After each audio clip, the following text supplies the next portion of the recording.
to have been able to move the ball forward in a big way in Florida. Our listener Todd sent in an email question. Despite what Joe Biden says, we have had the second most expensive Thanksgiving ever. What needs to be done to lower inflation and improve our economy?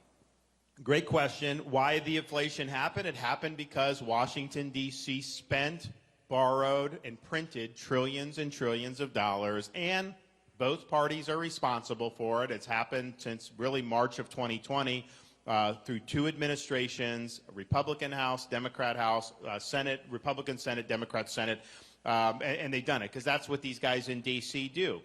So they acted like you weren't going to have consequences. Of course you're going to have consequences. You can't print that much money and not have inflation. So it was obvious that that was going to happen. The Federal Reserve, massive supply increase in the money supply, and they said, oh, we're not going to have real inflation. It'll just be transitory. They were wrong about that. So this thing really got out of hand. They've been raising interest rates.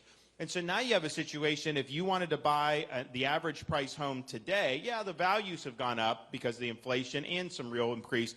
But because of the interest rates, your monthly mortgage payment's probably twice as much as what it would have been 4 or 5 years ago just for the average price home. That is pricing people out of the American dream. So we're going to go in, we're going to fight Congress to spend less money. We're going to reverse Bidenomics, which I think is increasing, causing costs to go up. We're going to open up all of our domestic energy for production so that we can be energy dominant. We're going to have pipelines. We're going to do all that, particularly with oil and gas.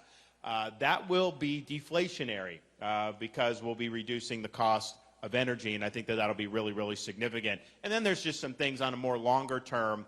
I want to produce folks who have important skills. That does not mean you have to go to a 4-year brick and ivy university.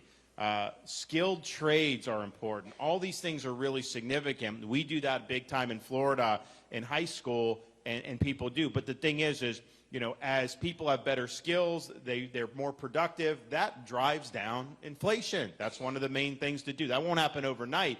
But how many people have we given massive amounts of loan money to, backed by the taxpayers? They go to college and get a degree in zombie studies, and they end up in a job they could have at a high school. Well, that's not a good pathway. So we're going to be, I think, much more focused on, yes, we have some great universities. Yeah, do that. I mean, I think we're going to be reforming universities, though. Don't worry about that. That needs to be done. But that is not the only way you can be successful. You're not any worse than anybody else because you didn't do that. And in fact, a lot of these folks who are going through these programs that have really focused on needed skills, they do very good. Our next question